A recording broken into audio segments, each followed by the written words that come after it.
Bonsoir à tous, merci. Vous êtes plus d'une centaine d'inscrits pour ce webinaire donc organisé par Proevolution sur la thématique On ne peut plus d'actualité, être heureux de travailler plus longtemps avec le management de transition. Forcément, dans le contexte actuel, travailler plus longtemps, on en entend parler. Ça fait débat. Le but n'est pas d'avoir bien sûr des opinions politiques, plus de positiver, de regarder le bon côté de la chose. Et donc, justement, c'est ce qu'on va voir ce soir avec Olivier et ses deux témoignages. Mais tout d'abord, qui est Proevolution? On vous le propose, une petite vidéo pour vous présenter le cabinet.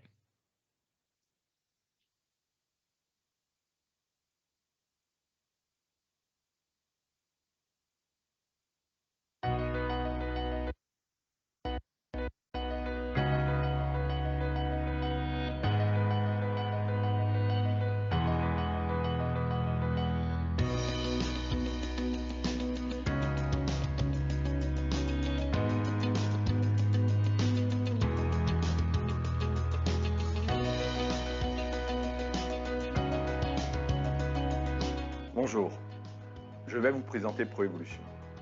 Comme l'indique notre slogan Key People for Key Moments, notre cabinet accompagne l'ensemble du cycle de vie du capital humain depuis 1990. Notre équipe de consultants expérimentés et spécialisés intervient en France, à l'international et notamment sur l'axe franco-germanique. Aujourd'hui, cet accompagnement se fait au travers de 4 départements. Je transmets mon bâton de parole pour que nos responsables vous les présentent. Le marché du recrutement évolue sans cesse avec des tensions plus fortes que jamais. C'est pourquoi nos démarches de conseil s'orientent aussi bien auprès des entreprises que des candidats. Nous accompagnons nos clients de l'expression du besoin réel jusqu'à l'onboarding. Nous nous adaptons à votre contexte de recrutement à l'aide de méthodes et outils éprouvés et innovants, la chasse de tête, notre réseau de candidats, le sourcing renforcé par l'intelligence artificielle. Chaque année, ce sont plus de 100 candidats qui rejoignent nos clients pour un nouveau challenge.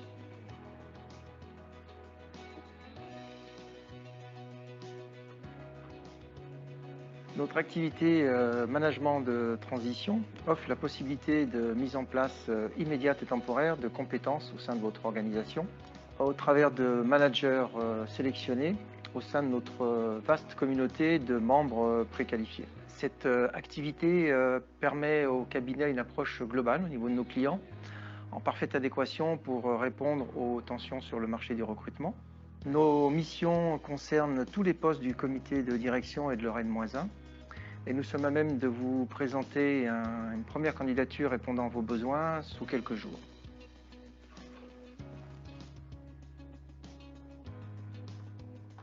Notre département transition de carrière et conseil accompagne les entreprises et les équipes dans les transformations qu'elles vivent au quotidien.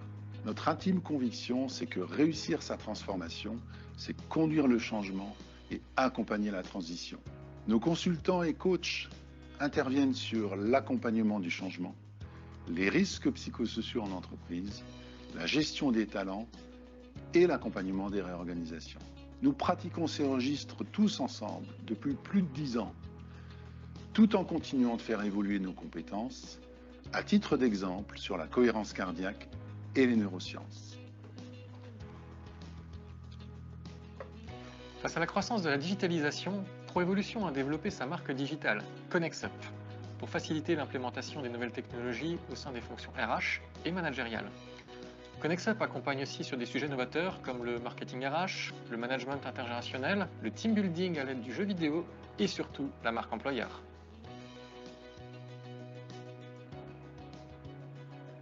Aujourd'hui, Proevolution est un cabinet alsacien indépendant présent sur l'ensemble du territoire. Il regroupe une vingtaine de collaborateurs et réalise un chiffre d'affaires de plus de 3 millions d'euros. Nos clients sont de tout secteur et de toute taille, de la PME au grand compte, ainsi que des associations et institutions. Nos valeurs et notre professionnalisme sont reconnus par de nombreuses distinctions. Besoin de développer vos entreprises et organisations, de faire progresser vos équipes? Je vous tends le bâton de parole pour vous inviter à nous contacter.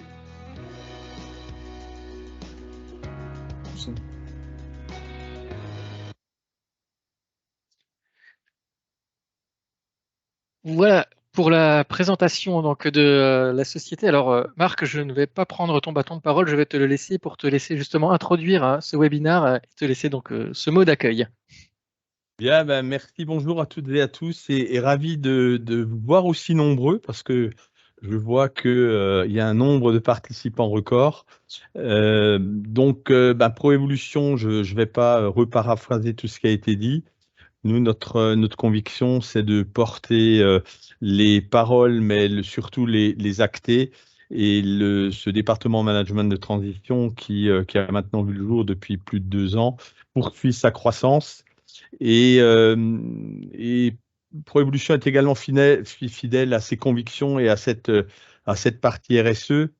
Et cette partie RSE, finalement, est la mise en musique d'avoir des seniors heureux au travail. Je crois qu'on l'a prouvé avec Olivier, hein, qui nous a rejoint maintenant il y a 2 ans à 60 ans et demi. Donc, je suis vraiment particulièrement fier à la fois de cette collaboration, de cette très belle collaboration, et surtout de faire passer un message aux entreprises et aux entrepreneurs, c'est que non, après 55 ans, on peut être heureux et performant au travail et que les seniors peuvent amener de la valeur ajoutée. Voilà, je tenais encore à vous remercier. Je ne pourrais pas rester jusqu'au bout pour des impératifs personnels. En tout cas, beau webinaire avec les équipes et un salut particulier à Jacques. Merci Jacques pour ton intervention et un salut particulier à Franck. Franck, merci pour ton témoignage client. À bientôt et bon webinaire. Merci beaucoup Marc pour cette introduction. Alors effectivement, sans plus attendre, entrons dans le vif du sujet. On parle effectivement de travailler plus longtemps et d'être au travail, mais d'abord, comment a évolué ce marché? Quels sont les derniers chiffres finalement qu'on peut donner sur le management de transition? Je pense que justement Olivier, responsable justement du pôle management de transition chez Proévolution, est le mieux placé pour nous en parler. Olivier, je te donne la parole. Merci Xavier Noël, merci à Marc pour cette introduction, merci pour mon âge, pour tout, pour cette belle fin de carrière que tu m'offres au sein du cabinet. Bonjour à toutes et à tous, très heureux de vous retrouver pour ce premier webinaire de l'année. On va essayer d'en faire 3 comme l'année dernière. On vous en reparlera un petit peu en fin de séance. Donc effectivement, comme le dit Xavier Noël, je vais très rapidement vous faire quelques chiffres avant de passer la parole à Jacques et à Franck, à la fois sur le marché du management de transition et puis sur l'emploi des seniors. Donc on voit que le marché, vous voyez, ça s'est stabilisé, voire une légère croissance au niveau du secteur industrie, qui est toujours de loin le premier secteur consommateur de missions de management de transition. Comme vous le savez, le cabinet est très focus sur ce secteur industrie, donc ça tombe bien et ça aide beaucoup au niveau du développement de cette activité. Alors, les services sont importants, hein, ça représente 30%, c'est un peu évolué aussi, la distribution a baissé un peu. Et autres 4%, souvent on me demande, mais c'est qui les autres? Eh bien, je peux vous donner des exemples par rapport au cabinet Proévolution. On a fait 2 missions pour des associations, un centre de formation, un centre de réadaptation. On a fait 2 missions pour des chambres consulaires et on a fait aussi des petites missions pour des marchés publics. Donc voilà, sur des gens qui ne sont ni dans l'industrie, ni dans les services, ni dans la distribution. Donc comme quoi le management de transition est ouvert à tous les secteurs. Xavier Noël, merci. Alors ça, c'est juste pour vous faire ressortir un point qui est historique, hein, qui est arrivé en 2022. Eh bien, comme vous le voyez sur le slide, les ETI sont passés numéro 1 en termes de besoins de missions de management de transition. Alors c'est sympa en plus en province par rapport à l'Île-de-France, hein, parce qu'il y a plus d'ETI que de grands groupes internationaux. Et puis beaucoup de filiales aussi qui sont en province. Donc on le sent, hein, la demande est forte et ça touche tout le marché. Vous voyez que même les PME ont tangente les 15%. Il y a eu des grosses progressions ces dernières années, quitte à faire des demandes sur des missions à temps partiel, parce que quelquefois les PME n'ont pas les moyens de s'offrir une mission à temps complet sur des profils un peu capés comme des DAF ou des DRH. Xavier Noël? Alors, les chiffres, au niveau des chiffres du marché, le marché, si vous en avez déjà peut-être entendu un petit peu parler au vu des posts sur LinkedIn, une progression énorme l'année dernière, qui est un peu aussi encore un rattrapage du Covid. Hein. Bon, c'est vrai que c'est un marché qui est habitué, si on fait hors période Covid, à des progressions depuis 10-15 ans avec des progressions à 2 chiffres. Hein. Là, c'est quand même très important, hein, pratiquement du 40% de progression. faut savoir que le cabinet a fait une progression bien supérieure à celle du marché, encore l'année dernière, en 2022. Donc, marché très porteur actuellement. On retrouve l'industrie, comme on vous l'a dit, à 50%. Et le management relais qui était important et qui continue à grossir. Et je dois avouer que nous, au niveau de la région Grand Est, par exemple, si on fait un focus sur cette région, le management relais est encore plus important en termes de proportion. Donc vraiment, ça passe dans les mœurs des sociétés et c'est beaucoup dû aussi aux tensions sur le marché du recrutement des cadres dirigeants. Alors, la durée moyenne des missions, je vous ai affiché 8 mois, mais en fait, elle était de 8 mois il y a un an en arrière. Elle a baissé dans le courant de l'année pour tangenter les 6 mois au niveau statistique national. Et ça, c'était dû essentiellement, quand on discute avec les autres cabinets et la fédération, à le fait que le management relais sont des missions plutôt courtes de 4, 5, 6 mois. Et ça a amené une tendance à la baisse. Mais par contre, depuis le dernier trimestre 2022, c'est reparti à la hausse comme le marché est en pleine expansion et on est à nouveau tangenté sur des missions de 8 mois en moyenne. Voilà. Alors, le marché des seniors, je ne vais pas vous décrire tout le schéma, c'est simplement pour vous faire ressortir, vous voyez visuellement un petit peu les courbes. Il y a trois chiffres à retenir, c'est 55 ans, 60 ans et 64 ans. Alors, on voit que l'emploi des seniors à partir de 55 ans, on le voit sur la courbe ici, que ça commence à fléchir un peu au niveau de l'emploi des seniors. Et puis on voit qu'à 60 ans, la pente, elle s'infléchit carrément pour arriver très très basse ensuite. Mais ce qui ressort avec ce qui se passe actuellement en France, c'est que le nouveau seuil à prendre en compte, le nouveau point de repère, on va dire, c'est 64 ans. Et là, on voit que le marché de l'emploi des seniors est très très bas. Donc il y a vraiment un paradigme complet à changer et un comportement des sociétés à changer. Et le management de transition doit pouvoir apporter une solution aussi sur ces approches-là. Slide. C'est juste pour vous montrer, mais vous le savez, je pense que la France est en retard de 4 points par rapport à la moyenne européenne. Bon, vous savez que les âges moyens sont plutôt de 65, 66, 67 ans dans tous les pays un petit peu autour de nous. Et il va quand même falloir qu'on y arrive à ces 64, voire plus. Et donc, on voit qu'on a 4 points de retard actuellement sur la moyenne européenne. Et enfin, un dernier slide avant de passer la parole à Jacques. C'était un exemple qu'on voulait vous citer de Fujitsu. C'est assez rare ça quand même. Fujitsu a un tiers de ses salariés qui ont plus de 55 ans. Et dans ce tiers-là, il y en a plus des 3/4, 80%, qui ont entre 57 et 63 ans. Donc, ils se positionnent très très bien. Moi, j'aime bien la phrase qui va dessous avec cette jeune fille-là, et Fujitsu qui dit « On capitalise sur le savoir-faire des seniors qui n'hésitent pas à le transmettre. Nos clients sont également rassurés d'avoir affaire à des sachants. » Et si je m'arrête là, moi, ça, c'est des phrases qu'on présente à nos clients quand on leur explique à quoi consiste le management de transition, quel est le profil de nos managers. On est exactement dans cet aspect-là, le savoir-faire des seniors qui n'hésitent pas à le transmettre, sinon on n'est pas un vrai manager de transition. Et les clients qui sont contents d'avoir des gens très expérimentés en face d'eux, puisque vous savez que l'âge moyen du manager de transition en France est de 54 ans, mais en fait, il varie de 45, j'allais dire de 45 à 65, mais je vais même pouvoir dire jusqu'à 67, parce que je vais passer la parole à Jacques. Et quand Fujitsu dit le plus senior à 66 ans, nous, on est fiers aussi de pouvoir passer la parole à Jacques, qui en est à sa deuxième mission avec nous en l'espace d'un an, et il va vous dire son âge. Jacques, à toi la parole. Merci Olivier, bonjour à tous. Eh bien écoutez, j'aurai 68 ans à la fin de l'année, et donc je suis retraité depuis le 1er janvier 2020.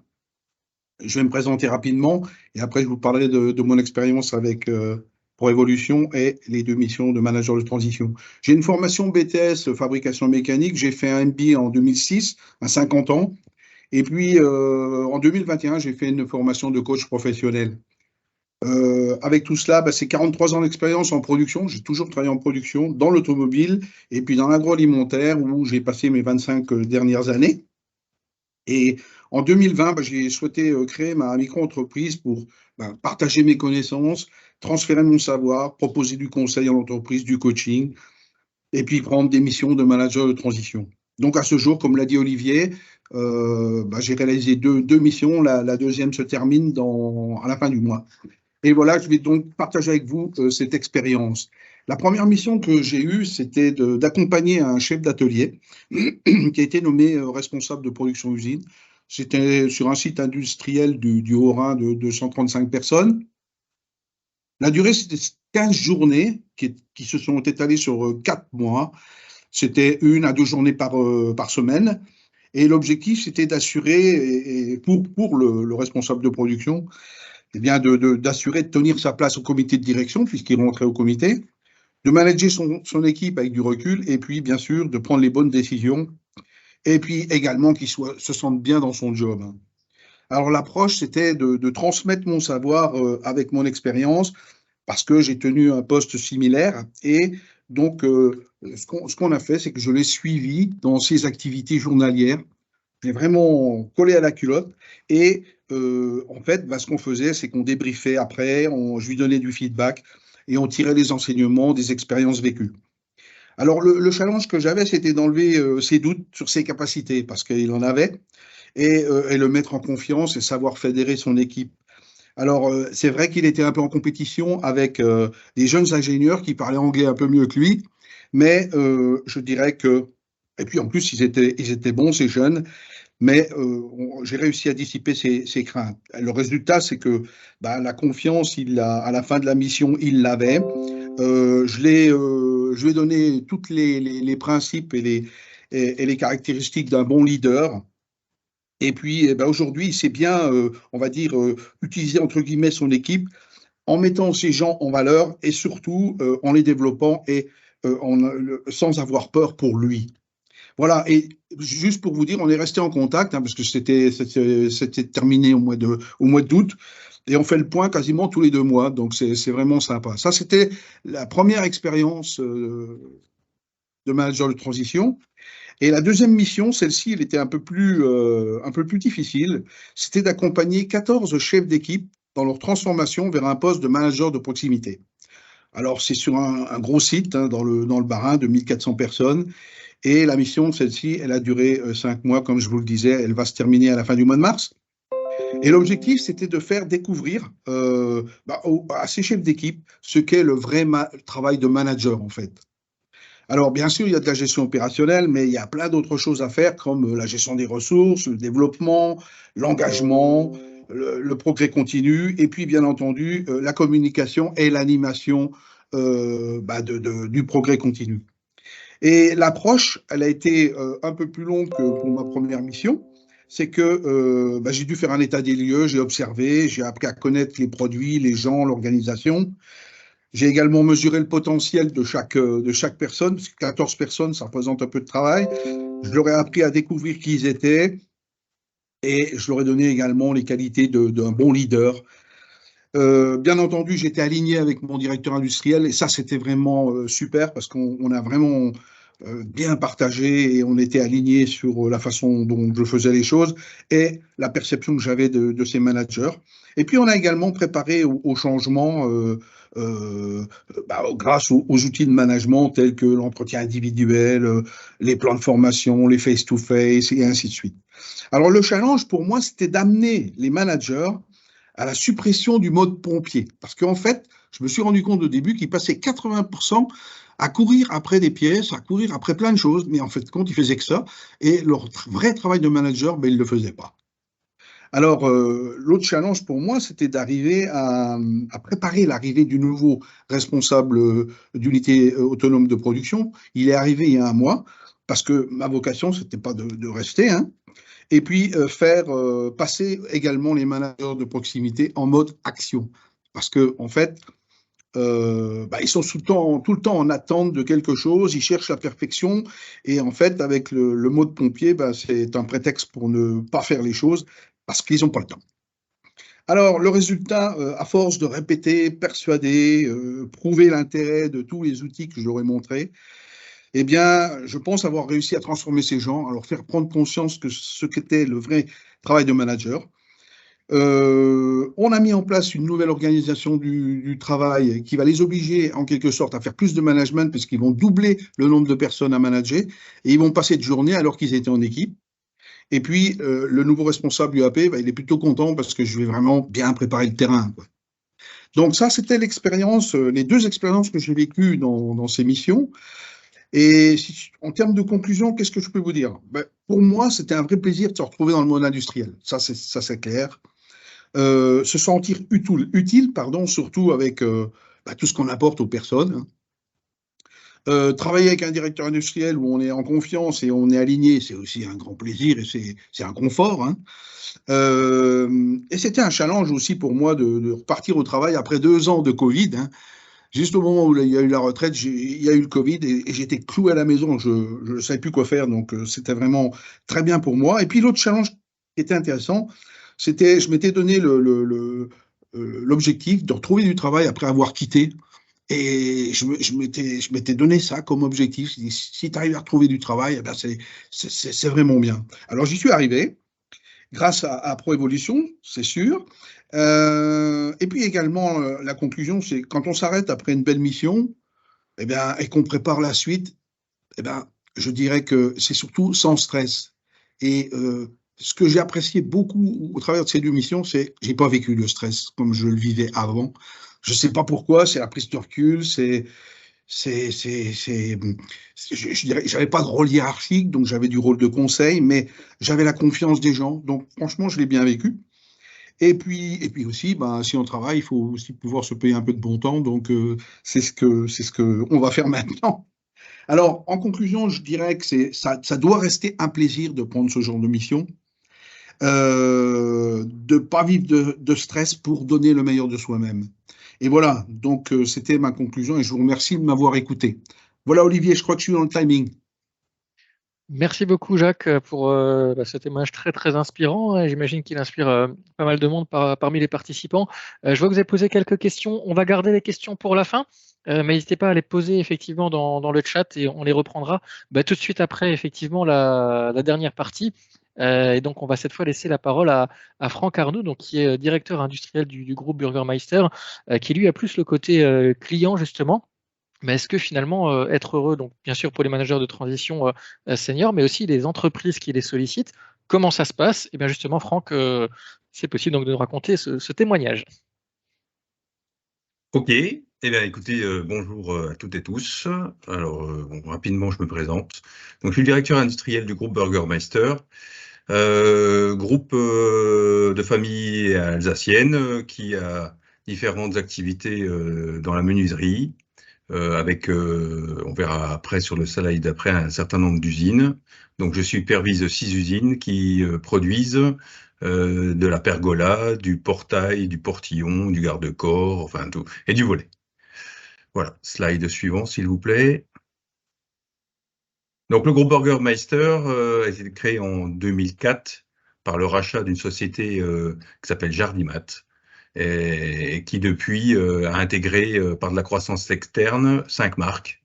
Ça représente 6000 clients, on fait 85 millions d'euros de chiffre d'affaires, 550 collaborateurs et 6 usines. Donc j'ai piloté Jardimat pendant plus d'une dizaine d'années et j'ai la direction industrielle des usines depuis 1 an et donc avec l'intégration de 2 usines. Qui sont issus de croissance externe, dont la dernière, toute fraîche, a été acquise en janvier de cette année. Donc, donc 7 sites, vous voyez, au départ surtout dans l'Est, dans les Vosges, en Alsace, Besançon et Dijon. Ensuite, Argelès depuis 2 ans et Aventon du côté de Poitiers, où on a fait l'acquisition de l'inventaire de la pergola bioclimatique depuis janvier. Donc notre mission dans le groupe, c'est de mutualiser nos forces au profit d'une expérience client sur mesure. Donc notre métier, c'est d'apporter des produits de qualité au marché et en assurant le sur-mesure. On est origine France Garantie, hein, donc on travaille principalement avec des producteurs français, y compris en aluminium. Donc vous voyez aussi les 5 marques et notre savoir-faire, donc le Jardimat, KSM, Volet Thiebaud, Solisystem et Aluconcept, qui est une marque, donc qui est la marque qui est plutôt d'origine dijonnaise. Donc les valeurs du groupe s'articulent autour d'un petit mot-clé pêche. Donc, on a la pêche dans le groupe. Notre première lettre, c'est on est passionné par ce qu'on fait. On est exigeant et on est connecté avec nos collaborateurs et la réalité du marché. Et tout ça autour de l'humain, parce que sans l'humain, on fait rien. Voilà, donc ça, bonne transition pour la suite. Donc, dans le cadre de ma mission de nouveau directeur industriel du groupe, j'ai été confronté à un de mes collaborateurs, de nouveaux collaborateurs, qui nous a dit je démissionne. Donc, je me suis trouvé dans une configuration où j'avais des nouvelles usines à superviser. On venait de nommer des nouveaux directeurs et j'ai un directeur qui démissionne. Donc là, à ce moment-là, je m'oriente vers ProEvolution, en évoquant avec eux la difficulté d'avoir à franchir, comme vous voyez sur le dessin, cette crevasse qui s'est offerte à moi. Et donc, j'étais un peu, avec le reste des autres missions, un peu désappointé. Et donc, on a évoqué le manager de transition. Et finalement, en traitant ça au premier abord comme une difficulté, une menace, et en disant on va transformer ça en opportunité, et en ayant recours à un manager de transition expérimenté qui a pour avantage, quand il arrive dans une organisation, et je rejoins ce que disait Jacques juste avant, c'est il n'a pas de passé, il n'a pas d'avenir, il vient, il a son expérience avec lui. Et donc, il a amené l'expérience de son parcours industriel, l'expertise, la réactivité, l'adaptabilité, le leadership. Et je me suis permis de reprendre une petite phrase d'Einstein qui disait « La connaissance s'acquiert par l'expérience, tout le reste n'est que de l'information ». Donc là, en ayant accès à un manager senior de transition, j'ai pu mettre rapidement en place un collaborateur qui a remplacé au pied levé le directeur partant, assuré une transition d'1 mois, et sous 1 mois, il a repris la boutique. Moi, j'ai pu me consacrer sur les autres usines, continuer de travailler avec lui pour assurer le quotidien, le développement, les projets qu'on avait engagés avec son prédécesseur, et préparer donc participer au quotidien et aussi préparer l'avenir, alors qu'on était on avait engagé un recrutement d'un nouveau directeur. Donc c'est une mission qui s'est articulée sur 6 mois. Depuis, j'ai trouvé un nouveau directeur. La transition à son tour s'est excellemment bien passée. C'était ma première expérience. Après, j'ai eu l'occasion de tomber sur quelqu'un aussi à l'image que Jacques nous a évoqué, avec quelqu'un avec beaucoup d'enthousiasme, qui est venu délivrer son savoir, mais en toute humilité, est venu amener beaucoup d'humanité, avec une profonde envie de transmettre un savoir acquis de longue date, et sans ego. Sans ego. Et ça c'est à ce type de poste-là, c'est souvent la difficulté qu'on peut avoir de se heurter à des profils carriéristes ou des gens de passage. Le manager de transition, il assure la transition. Donc, j'ai une dernière, vous avez pu le voir, mes slides sont très imagés. Donc, effectivement, comme je me suis posé la question de, idéalement pour ce poste, je voulais quelqu'un de compétent qui connaisse les ficelles du métier. Oui, et donc là, souvent, et ça s'illustre, c'est des gens qui sont déjà du côté de la non-employabilité et du côté presque de la retraite. Et du coup, c'est bien dommage. Et je pense que ce qu'on a besoin, et à tout âge, c'est de l'envie de transmettre, et de l'envie de travailler ensemble. Et donc ça, c'est pas une histoire d'âge. Slide terminant. Donc dernier slide. Donc ma conclusion, c'est que la motivation n'est pas une histoire d'âge. Hein, alors c'est pas Picasso, mais il a dit que la jeunesse était un état d'esprit. Hein. Donc Jacques nous l'a prouvé juste avant par sa pêche et son enthousiasme. Et le manager que j'ai eu dans l'équipe pour travailler avec moi avait cette même dynamique. Donc des compétences et de l'expérience à partager, et aussi le point fort rapidement opérationnel, parce que la situation en plus c'était pas un long fleuve tranquille. Il arrivait dans un environnement un peu instable, des problèmes de clientèle, des problèmes de machines, des problèmes de personnel. Voilà. Donc il a amené aussi beaucoup de sérénité avec lui. Ça a permis du coup de prévoir et d'asseoir, de faire des bons préparatifs pour le nouveau manager qui est arrivé. Et moi, ça m'a laissé le temps de recruter quelqu'un en qui pouvait correspondre aux valeurs du groupe, et tout ça pas dans la précipitation. Et en plus, pour finir, s'il y avait j'avais cette possibilité-là, c'est que c'était assez souple. Parce qu'au début, on était parti sur une mission de 6 mois. Finalement, j'ai pu trouver quelqu'un plus tôt, donc j'ai pu raccourcir la mission à 5.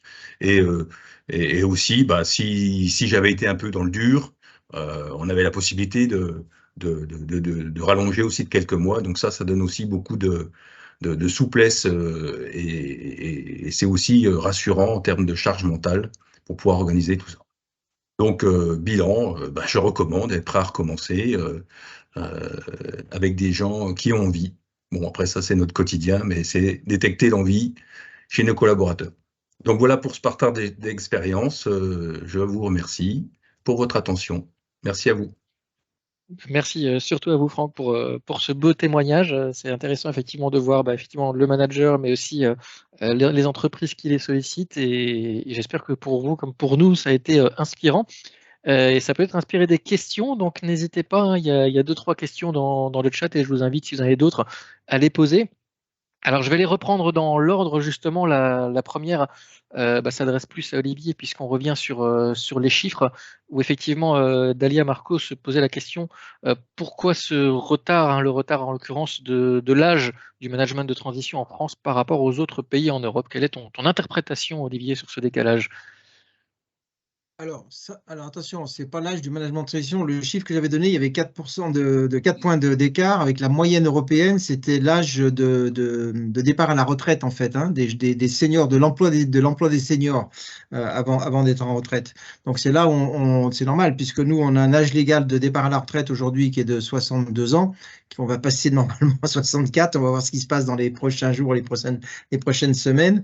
Et alors que la plupart des pays européens, je vais dire de manière grossière, sont entre 64 et 67, mais même plutôt entre 65 et 67. Hein. Et je ne parle même pas des pays nordiques qui sont encore plus élevés que ça ponctuellement. Donc par contre, peut-être que la question, elle venait sur l'âge moyen du manager de transition en France, qui lui est de 54 ans. Mais cet âge moyen, depuis plusieurs années, il baisse d'1 an chaque année. Donc on est, comme je le disais tout à l'heure, une fourchette entre 45 et 65 ans, c'est l'ordre de grandeur. On arrive à descendre en dessous de 45 ans maintenant, 40 ans. Il ne faut pas qu'on descende trop bas non plus, parce qu'un manager de transition, comme l'ont bien expliqué Jacques et Franck, il doit être crédible, il doit être opérationnel, il doit avoir de la prise de hauteur, de la prise de recul par rapport aux clients. Il doit pouvoir emmener les équipes avec lui très rapidement, donc il doit avoir un leadership assez fort et en même temps être humble, parce qu'il ne faut pas bloquer les équipes, parce que si on bloque les équipes, on n'a pas le temps de faire la mission, mais il faut les emmener tout de suite avec soi. Donc c'est des profils assez particuliers. Vous avez ressenti aussi dans les témoignages qu'il faut que ce soit des gens qui ont envie de transmettre leur savoir, d'améliorer les choses. Ce pas des gens qui sont là pour faire carrière, qui sont de passage. Comme on l'a dit souvent, pas de passé, mais pas d'avenir non plus dans la société. Donc c'est un état d'esprit combiné avec une expérience et une opérationnalité forte, quoi. Voilà, c'est des profils très particuliers. Ce ne sont pas des consultants qu'on met en place, c'est des managers opérationnels expérimentés, capables de prendre des décisions, d'avancer et d'envie de partager leur expérience. Donc l'âge moyen est de 54 ans en France. Je n'ai pas les statistiques, je suis désolé, au niveau européen sur l'âge moyen du management de transition. La France a été un peu en retard, hein, ça a redémarré il y a plus d'une trentaine d'années, mais ça avait démarré plus fortement dans les pays du Nord, en Grande-Bretagne et en Allemagne que chez nous. Hein. Donc on peut estimer probablement que l'âge moyen dans les autres pays européens, en tout cas du Nord, de l'Allemagne et de la Grande-Bretagne, est peut-être un petit peu inférieur aux 54 ans. Bon, il y a un phénomène qui vient se combiner à tout ça, mais il faut faire attention de ne pas le mélanger avec le management de transition non plus. C'est tout l'aspect freelance, hein, les freelancers. En Allemagne, c'est énorme la part de marché que ont les gens en freelance, mais il ne faut pas mélanger des jeunes générations entre 20 et 30 ans qui ont vraiment envie de se mettre en freelance et qui travaillent ponctuellement avec des sociétés pour 1 an, 2 ans, 3 ans, comme ça en freelance, et un manager de transition qui est là pour prendre une mission particulière sur des temps souvent un petit peu plus courts, comme on l'a dit, c'est du 6, 9 mois. On a quand même moins de missions de 12 mois actuellement, c'est plutôt des missions de 6, 9 mois, et avec des gens vraiment expérimentés. Voilà. Un gros avantage, comme le disait Franck tout à l'heure, en tout cas c'est ce qu'on fait avec le cabinet, c'est qu'on met une souplesse de décision dans nos missions, mais qui est tripartite. C'est-à-dire qu'il n'y a pas de raison qu'il n'y a que le client qui ait le droit de diminuer ou de rallonger la mission. Il y a aussi le manager et il y a le cabinet. C'est-à-dire que nos managers sont garantis le temps de la mission, donc on les remplace si jamais il y a un problème, mais si jamais il y a un problème côté manager que ça ne va pas, il peut sortir de la mission avec 1 mois de préavis. Et pareil, le client peut sortir de la mission avec 1 mois de préavis sans qu'il y ait d'indemnité compensatrice. Et cette souplesse tripartite, c'est un bon équilibre et un bon respect entre les 3 parties, le client final, le manager de transition et le cabinet, fonctionne très bien et ça plaît beaucoup aux clients. Donc en général, on demande un engagement pour des missions de 6 mois ou 9 mois, de 3 mois minimum, parce qu'il faut quand même avoir le temps de se retrouver par rapport à tout ça. Et ensuite, c'est la souplesse pour raccourcir ou rallonger les missions comme on le veut. Voilà. Et on le met comme tel dans nos contrats de portage salarial aussi. Merci Olivier. Alors, j'ai une question assez vaste de Monsieur Cabezon, donc je lui ai donné les droits de prendre la parole. Je pense que c'est plus simple s'il s'exprime à l'oral, donc je vous invite à activer le micro, Monsieur Cabezon, pour la poser directement. En attendant, je réponds vite à la question donc, sur le replay. Donc oui, il y aura un replay qui vous sera envoyé dans les prochains jours.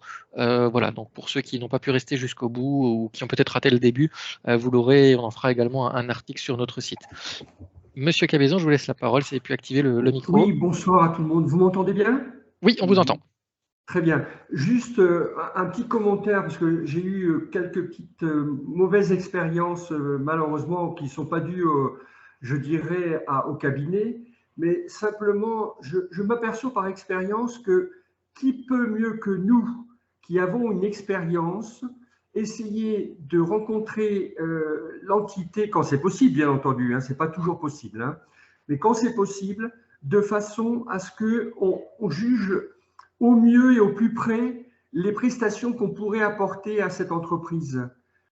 Parce que souvent, ça se passe par l'intermédiaire donc du cabinet, mais bon, le cabinet, si vous voulez, est l'intermédiaire entre l'entreprise et nous, mais je pense que un moyen peut-être pour comment dire, convaincre l'entreprise, c'est aussi de juger sur place avec les intéressés les problématiques, comment on peut les aider, etc.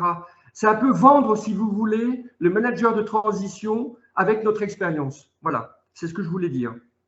Ok, alors je comprends votre position et c'est vrai que c'est un peu frustrant quand on est du côté manager de transition. Faut savoir quand même que les 2 tiers des missions en France passent par des cabinets de management de transition et 1 tiers, c'est des managers qui ont l'habitude de faire du management de transition depuis des années, qui ont leur relationnel, leur réseau et qui trouvent leur mission par eux-mêmes. Bon, un client final va faire appel à un cabinet de management de transition justement pour ne pas avoir cette charge qui est complexe, hein, d'aller faire une consultation sur le marché, de trouver les managers. Et encore, on pourrait l'envisager pour du recrutement, mais pour le management de transition, c'est très compliqué parce qu'il faut aller très vite, on a besoin de quelqu'un en urgence et ils n'ont pas le réseau pour trouver ça. Donc, ils passent par un cabinet. Le cabinet, et je parle pour ProEvolution, on fait une sélection et vous êtes par exemple, ce Cabezon, dans cette sélection. On va présenter pas toujours 3 candidatures, hein, 1, 2, voire 3 candidatures, mais ce n'est pas toujours facile dans le temps qui nous est réparti de quelques jours d'en présenter 2 ou 3. Hein. Et on émet un avis, mais on est votre promoteur, votre avocat, si vous voulez, parce que on a un courant qui est bien passé pendant notre échange. On essaie de faire repasser ça dans la candidature qu'on soumet au client. Après, c'est le choix du client de dire, ben, je veux voir tel profil, mais pas tel autre profil. Alors, vous avez raison, c'est que sur le bon vouloir d'un petit topo qu'on a fait manuscrit. Moi, quand je sens qu'il y a, on va dire, je ne sais pas si on peut appeler ça une injustice, mais un oubli de dire ce candidat-là n'a pas été reçu, moi je me permets de rappeler le client, parce qu'on a un bon contact, une bonne relation avec le client, de rappeler le client et lui dire, bon, peut-être que vous avez mal jugé sur le papier le profil de ce client, moi je crois que par rapport à votre besoin, ça vaut le coup de passer une demi-heure en Teams avec lui pour le juger vraiment en dehors du papier. On le fait ça régulièrement, mais après c'est le client qui décide, on peut pas aller contre ça. Et on peut pas dire je vous présente 3 managers, ben, faut avoir des entretiens avec 3 managers. Il est obligé de sélectionner, et en général ce qui se passe c'est que il fait une sélection par rapport aux notes et aux descriptifs qu'on lui a fait, et éventuellement un petit échange verbal. Et après, c'est le coup de foudre, quoi. S'il a premier échange team avec le candidat qu'il a choisi sur le papier et que c'est le coup de foudre, il va pas perdre du temps à chercher, comparer avec d'autres managers. Il y va. Le courant passe, il a les compétences et c'est parti comme ça. Et je suis désolé, c'est un petit peu frustrant, c'est vrai, pour les autres managers. Il faut savoir, dans les chiffres que je peux vous donner, il y a eu, du coup, avec cette croissance l'année dernière du marché, il y a eu à peu près, c'est des chiffres arrondis, hein, mais il y avait à peu près 6 000 missions en France. Il y a entre 12 000 et 15 000 managers de transition en France. Donc forcément, il n'y a pas d'émissions pour tout le monde. C'est un marché en pleine expansion, mais en même temps, il y a de plus en plus de managers qui arrivent sur ce marché. Et il y a une partie, les 2 tiers, et c'est en train de grossir de plus en plus, qui passent par les cabinets, et un petit tiers qui passe par les managers. Voilà. C'est les éléments de réponse que je peux vous donner par rapport à ça, et je comprends tout à fait votre frustration dans cette démarche. Okay, Franck, vous souhaitiez compléter, je crois. Oui, Olivier a déjà dit beaucoup de choses, mais effectivement, il y a cette notion de toute façon d'échange, hein, c'est-à-dire qu'on ne reçoit pas qu'un CV, hein. Il y a un entretien et il y a une discussion, et il y a déjà aussi des affinités qui se prédessinent au moment du choix. Donc, je veux dire, de mémoire, on s'est même vu sur le site où j'exposais la situation au manager de transition qu'on pouvait envisager, et au vu de ça, après, on s'est dit, bah oui, ça match, on y croit, ça match, quoi. On a confirmé le matching tous les deux. Alors bien sûr, sous la surveillance, enfin c'est pas le mot, mais la bienveillance d'Olivier qui nous avait mis en relation pour assurer toute la partie administrative et gestion. Et là, en fait, on gère rien, hein, c'est une charge, ça coûte tant par mois. Et puis après, on est tout de suite dans l'opérationnel. Et voilà, moi, cette expérience-là, moi, comme disait Olivier, on veut une personne efficace tout de suite. Sur le premier qui match, le premier train qui passe et qui nous convient, ben c'est parti, quoi. Exactement, c'est pas comme dans le recrutement où notre pôle d'activité recrutement, qui est historique, hein, dans le cabinet, hein, depuis 35 ans, va présenter plusieurs candidats, et le client va prendre le temps de recevoir plusieurs candidats pour pouvoir faire des comparaisons. Effectivement, on n'est pas dans les mêmes échelles de timing et d'enjeux et d'engagement, donc c'est pour ça que ça se passe comme ça, hein. Il y a pas mal d'autres questions, j'ai vu qui arrivent. Je peux en prendre quelques-unes comme ça que je vois au vol. Le management relais, il y a quelqu'un qui demandait plus d'explications sur le management. Ce qu'on appelle le management relais, et c'est lorsqu'une entreprise perd une compétence, donc soit un licenciement, soit une démission qui s'est mal passée, soit malheureusement un arrêt maladie longue durée, il y en a de plus en plus, et elle a besoin de retrouver cette compétence tout de suite. Aujourd'hui, le marché du recrutement est très tendu, comme vous le savez, et donc pour embaucher un cadre dirigeant, parce que qui parle management de transition, on parle équivalent cadre dirigeant, puisqu'on fait tous les membres du comité de direction et les N-1 du comité de direction, en gros. Pour remplacer ce cadre dirigeant, il faut facilement 6 mois à 9 mois. Or, aujourd'hui, une société, ça dépend de la taille de la société, du groupe international, des moyens qu'elle peut mettre derrière, mais elle ne peut pas attendre 6 à 9 mois sans DAF, sans DRH, sans directeur de production, sans directeur des achats, c'est pas possible. Donc, elle fait appel au management de transition, parce que nous, on est à même de présenter une candidature en 1 semaine, en gros, des fois un peu moins, mais en gros, c'est en 1 semaine, démarrer la mission dans la semaine suivante et prendre le poste en relais. Donc, c'est du management relais, on tient le poste, on va remplir les tâches qui étaient à remplir, éventuellement des tâches spécifiques qui étaient à faire pour un projet qui avait déjà démarré. On tient le poste, on tient l'équipe, on prépare aussi l'arrivée du futur CDI qui va arriver, et on fait le passage de relais au CDI qui va arriver. C'est royal, hein, pour une société, et c'est doublement royal dans le sens où moi, avant de prendre cette mission, ce poste au sein du cabinet, j'ai eu sur mes 10 dernières années, j'étais directeur général de filiales françaises de groupes internationaux. J'ai dû faire au moins 2 fois l'erreur de dire Il y en a ras-le-bol, quoi. Ça fait 6 mois qu'on cherche, on ne trouve pas. Ce gars-là, il fera bien l'affaire, on va le prendre, il est à peu près bon, quoi. Et qu'est-ce qui se passe? En général, au bout de quelques mois, on le regrette. Et ben, l'avantage d'avoir ce management relais, c'est que vous n'êtes pas sous pression à 1 mois ou 2 mois près. J'ai toujours pas le gars, mais mon poste est tenu, l'équipe est stable, ça avance, je peux prendre encore 1 mois ou 2 pour être sûr de trouver le bon profil. Ça a beaucoup d'avantages. Voilà. Et vous comprenez bien que le cabinet recrutement et management de transition, et le recrutement, on est un des plus grands cabinets au niveau du Grand Est, et bien ça apporte beaucoup d'avantages et une synergie commerciale très très forte. Et ça plaît bien aux clients. Je vois une autre question sur le statut du management de transition. Alors, on va dire que dans 90% des cas, c'est un ordre de grandeur hein, pour vous donner une échelle, les managers de transition sont en portage salarial. Dans 10% des cas, ce qui est le cas de Jacques par exemple, il a sa propre société unipersonnelle, donc soit une SASU, soit une SARL. Si c'est des petites missions avec des petits taux, on peut aller sur des micro-entreprises, mais micro-entreprises, on est plafonné à 70, entre 70 et 80 000 euros par an. Donc, on atteint vite le seuil.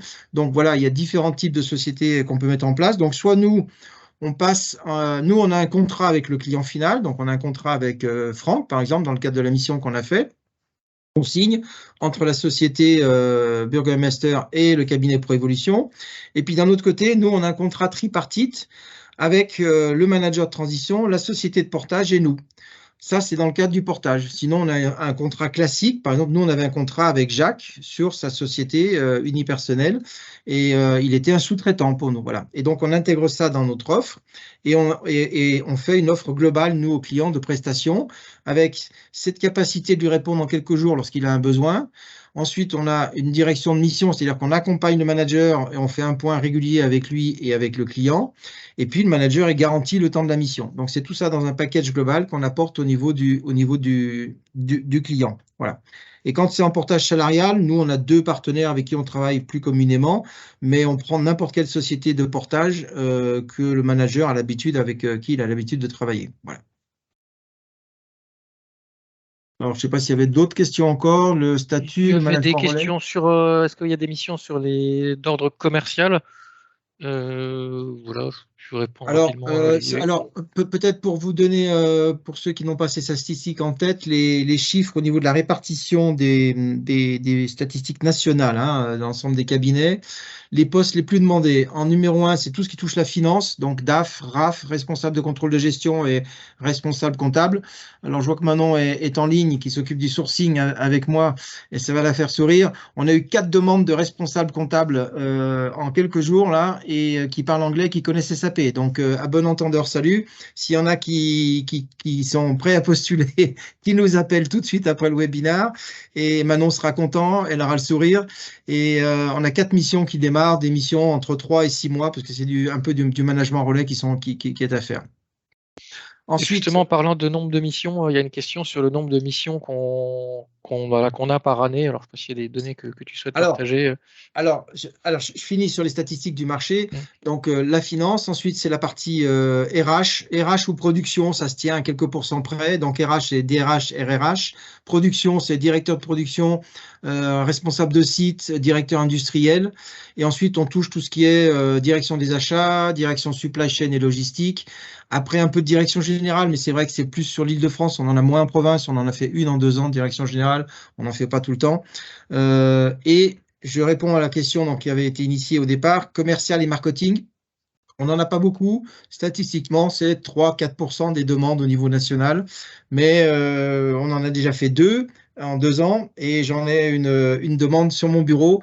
En ce moment, ça arrive tous les jours. Il y a une demande sur mon bureau pour une direction marketing et communication sur la région en Alsace, là, pour une mission de 6 mois. Donc, on en a, mais 1-2 par an, voilà, pas plus que ça. Alors après, sur les missions, alors n'oubliez pas qu'on est parti de 0 il y a 2 ans en arrière.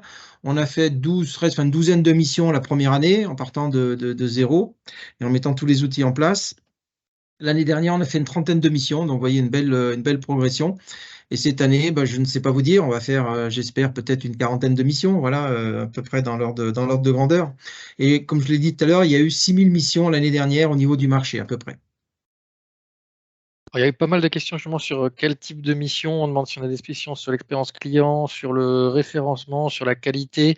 On ne va pas forcément traiter individuellement toutes les questions, mais voilà, n'hésitez pas à contacter Olivier, à candidater en tant que manager de transition. Les missions peuvent arriver très vite sur des domaines parfois novateurs. Voilà, il y a une question encore qui s'est rajoutée, l'expérience sur les formats hybrides d'intervention, présence sur place et home office. Oui, alors c'est vrai que c'est depuis le Covid, hein, on en a parlé beaucoup pour les CDI, mais c'est valable pour le management de transition aussi. Donc, avant, on ne le demandait pas aux clients, maintenant on le demande parce que les managers nous demandent souvent, est-ce qu'il y a la possibilité de faire un jour ou deux en télétravail?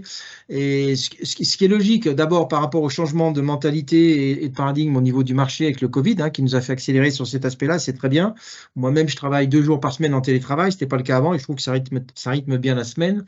Ensuite, c'est très cohérent cette demande par rapport au management de transition en lui-même, parce qu'un manager de transition, il est mobile en général sur toute la France, voire à l'international. Il part en mobilité hebdomadaire, c'est-à-dire qu'il part le lundi matin et il rentre le vendredi soir. Donc, si sur cette mobilité, il peut avoir un jour en télétravail et travailler le vendredi depuis chez lui, bah, c'est appréciable.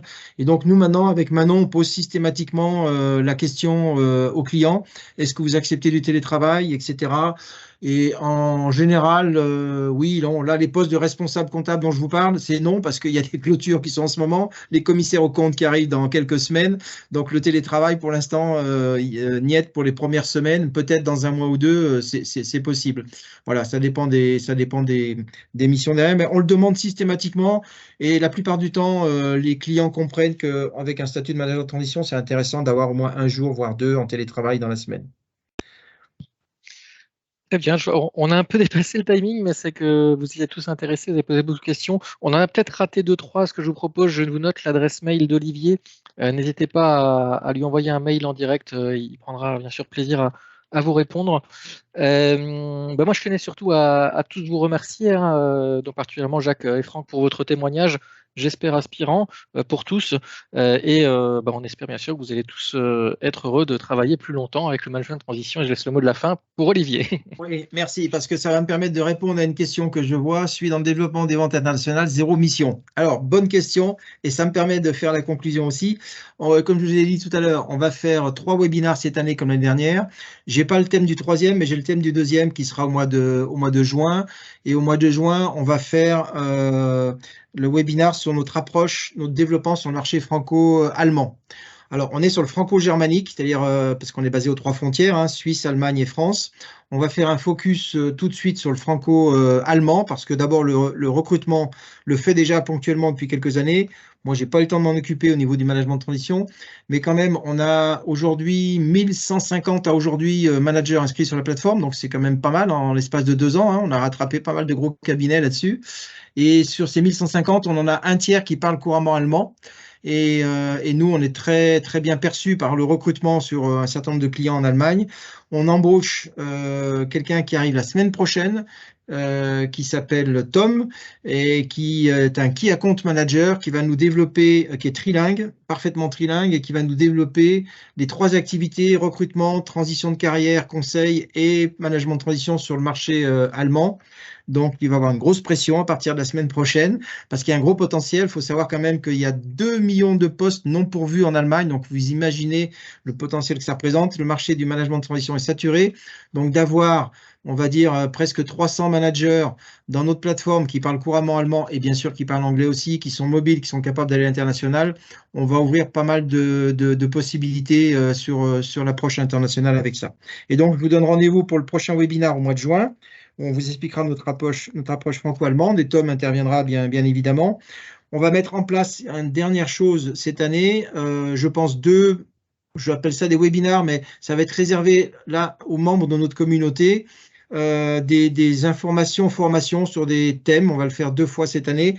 La première fois, ce sera en mai et on va parler des enjeux des transformations d'entreprise parce que notre département transition de carrière, conseil RH, fait pas mal de formations aussi chez des clients, du coaching collectif individuel. Donc, il a beaucoup de savoir-faire sur un certain nombre de sujets et on a trouvé que pour les managers de transition, un petit débrief sur les enjeux des transferts d'entreprise et quelques bonnes pratiques, ça sera intéressant. On va programmer ça normalement le 21 mai. On n'a pas encore organisé la totale, mais pour ceux qui veulent bloquer la date dans leur calendrier, vous pouvez déjà le faire, ça sera le matin. Voilà, merci beaucoup. Très intéressant. Beaucoup de participants, plus qu'on ne le pensait, hein, parce qu'il y a eu pas mal d'inscrits, mais on sait qu'en général, il y a beaucoup de défections, mais beaucoup de participants.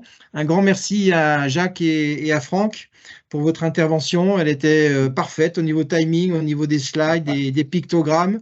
Désolé, Jacques, de t'avoir charrié sur tes bientôt 68 ans, mais on est fiers de t'avoir parmi la communauté parce que tu es le plus ancien de notre communauté. Voilà. Super. Merci à tous. Merci, bonne soirée à tout le monde et à très bientôt. Et je suis prêt à répondre à vos questions en off après, peut-être pas ce soir, mais dès demain. Voilà. Merci, au revoir. Bonne soirée. Merci, au revoir.